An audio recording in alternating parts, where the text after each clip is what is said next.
Hi friends, మనకు విజయవాడ ఒక మంచి ప్రైమ్ ఏరియాలో G+2 బిల్డింగ్ అయితే బ్యాంక్ ఆక్షన్కి రావడం జరిగింది. ఒకసారి దీని హైలైట్స్ చూసుకుంటే ఇది మనకు నియర్ టు బందర్ రోడ్ అండి. అదేవిధంగా ఈ ప్రాపర్టీ నుండి మనకు near hotel fortunate Murali park కూడా ఈ ప్రాపర్టీ దగ్గరలో ఉంటుంది. అంతేకాకుండా ఇది మనకి నియర్ టు బెంజ్ సర్కిల్ అండి.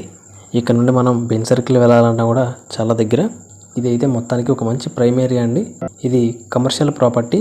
వెస్ట్ అండ్ సౌత్ కార్నర్తో ఉన్న ఈ ప్రాపర్టీ 593 స్క్వేర్ యార్డ్స్ అండి. ఒకసారి మీరు వీడియోలో లొకేషన్ చూడొచ్చు. ఈ ప్రాపర్టీ కనుక మీకు నచ్చినట్లయితే ఒకసారి స్క్రీన్ మీద ఉన్న నెంబర్కి కాంటాక్ట్ అయ్యి డైరెక్ట్ విజిటింగ్కి రావచ్చు. మీరు విజిటింగ్కి వస్తే మొత్తం లొకేషన్ అంతా మీరు పిన్ టు పిన్ ఒకసారి చూసుకోవచ్చు. దీని ఆప్షన్ స్టార్టింగ్ ప్రైస్ చూసుకున్నట్లయితే 7,65,00,000 అండి. ఇది స్టార్టింగ్ ప్రైస్ అండి, గమనించాలి, ఫిక్స్డ్ రేట్ కాదు. మీలో ఎవరికైనా ఈ ప్రాపర్టీ తీసుకునే ఇంట్రెస్ట్ ఉంటే స్క్రీన్ మీద ఉన్న నెంబర్కి కాల్ చేసి మరికొన్ని వివరాలు తెలుసుకుని మీ సొంతం చేసుకోవచ్చు. ఇలాంటి మరికొన్ని మంచి ప్రాపర్టీ రిలేటెడ్ వీడియోస్ కోసం అయితే మన ఛానల్ను సబ్స్క్రైబ్ చేసుకుని బెల్ ఐకాన్ అయితే యాక్టివేట్ చేసుకోండి.